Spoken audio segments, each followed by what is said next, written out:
Assalaamu calaykum dhammaan asxaabta ku xiran kanaalka Waanada Qoyska isku soo noqod wanaagsan. Maanta waxaan rabaa inaan idinka faa'iideeyo application aad iyo aad muhiim ugu ah carruurta, gaar ahaan ilmaha ka yar 5 sano. Application-kan waxa uu ka faa'iideeyaa ilmaha yarka sida loo qoro higaada Carabiga, sida loo akhriyo higaada Carabiga.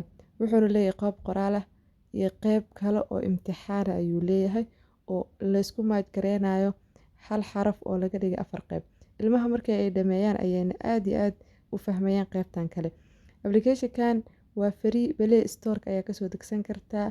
La socod wanaagsan. App-ka magaciisa waxaa la Arabic Alphabet ama waxaad ku raadin kartaa Learn to Write Arabic Alphabet. Learn to Write Arabic Alphabet. Play Store ayaa hadda aadeena si aan u soo dejino app-ka. Halkan ayaa waxaa ku qoreysaa Learn to Write Arabic Alphabet. Searching ayaan dhaheena insha Allah. Waa kan app-kan sidaan ayuu soo muuqanaya icon-ka ama shakliga. Install ayaan dhahaneena insha Allah.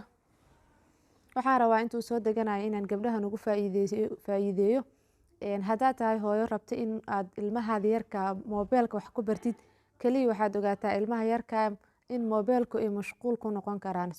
Wixii mobilka ilmaha ka mashquulinaya inay wax bartaan sida application-nada oo social media ama YouTube-ka ama game-ka sidoo kale inaad ka dileydid ama aad ka xirtid. Waxaa u baahan tahay inaad fahamtid ilmahaada waxay jecel yihiin iyo waxay neceb yihiin. Hadda waxaan furineynaa application-ka. Open ayaan dhahaneena insha Allah. Write the Arabic letters by trigonom.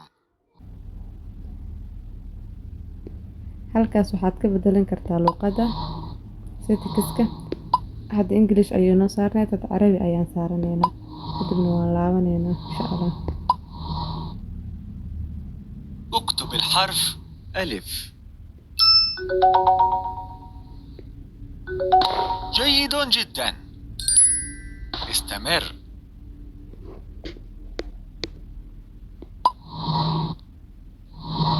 waxaa ku soo laabanaya meeshaada markaad ka bedelanaysid.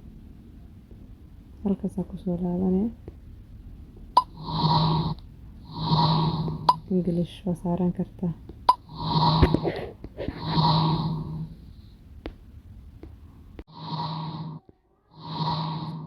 sidaan ayuu soo muuqanaya application-ka guud ahaan. Hadda waxaan rabaa inaan tijaabiyo xarafka u horeeyo iyo sida uu u qoraayo. Write the letter ألف. waxaan qoraynaa alifka insha Allah. Fantastic. Continue. insha Allah. waxaa option u haysataa in aad hore u socotid xarafka labaad aad qortid oo ilmaha yarka uu qoro adna aad la joogtid. Write the letter ألف. Fantastic. Continue.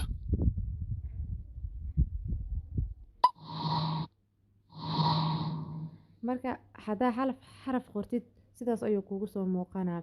xarafka labaad ayaan qoraynaa insha Allah. Write the letter باء. Fantastic. Continue. inaad ku celiyo hadaa rabtid. Write the letter باء. Fantastic. Continue.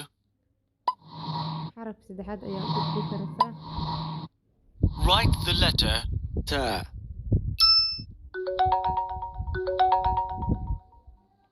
Fantastic. Continue. Okay.